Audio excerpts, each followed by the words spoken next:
Mwaka 2018 niliamua kuondoka nyumbani, sehemu niliyoipenda sana. Sikuondoka nyumbani kwa kupenda, lakini ni baada ya familia yangu kunipiga vita sana ikitaka niache kucheza mpira. Nimezaliwa katika familia masikini sana, kwa hiyo naelewa kwa nini wazazi wangu walikuwa hawataki nicheze mpira. Kwa sababu mpira wanavyouchukulia Afrika, hasa katika familia za kimaskini, si kazi kama kazi zingine. Lakini ndoto yangu ni kuwa mchezaji mkubwa sana Afrika na kuwa kioo kwa vijana na watoto wengi duniani wanaopenda soka. Kwa bahati mwaka huo nikapata nafasi ya kujiunga na Luka Academy iliyokuwa jirani kabisa na nilipokuwa nakaa kipindi hicho.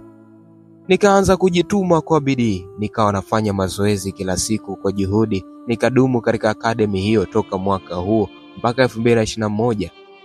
Mwaka 2021 nilipata majeraha mabaya, nikaacha kucheza mpira. Kila nilivyotaka kukata tamaa, nikawa najikumbusha mimi ni nani. Naitwa Stanley Godian, nimezaliwa kucheza mpira. Mwaka 2022 Mungu akanikumbuka, nikapona majeraha yangu. Wakati huo nikapata fursa ya kucheza na Neymar Junior katika mashindano maalumu aliyoandaa, mashindano yaliyonipa fursa nyingine ya kusajiliwa na moja ya klabu ya nchini Misri.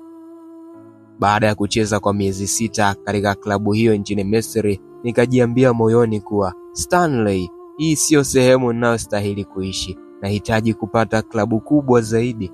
Nikaendelea kucheza kwa bidii na mazoezi mengi sana. Mwaka 2023 nikapata klabu nchini Uhispania ambayo ilikuwa tayari kunisajili. Wakaanza kushughulikia dokumenti zote ili mimi niende Uhispania. Lakini baada ya kuomba visa ikanichukua zaidi ya miezi 3 kupata visa. Na kuja kufika Spain tayari dirisha la usajili lilikuwa limeshafungwa.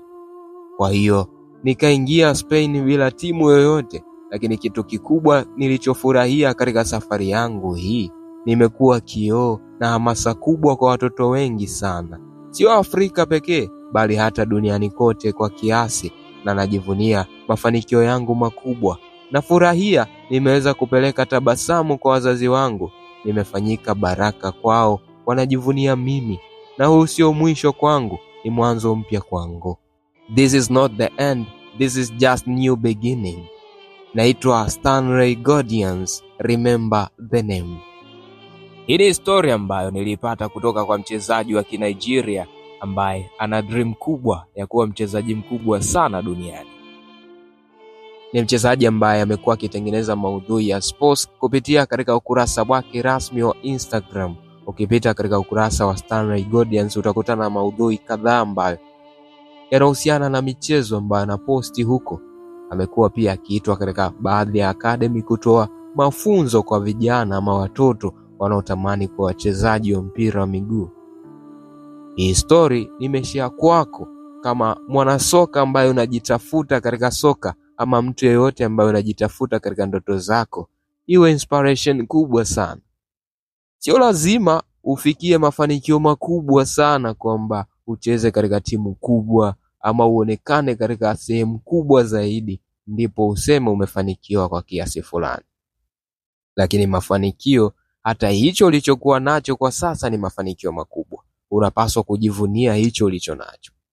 Lakini usibweteke na hicho ulicho nacho. Amini kwamba unatakiwa kufika kule juu. Unafikaje? Juhudi, bidii, discipline zinahitajika mtu wangu.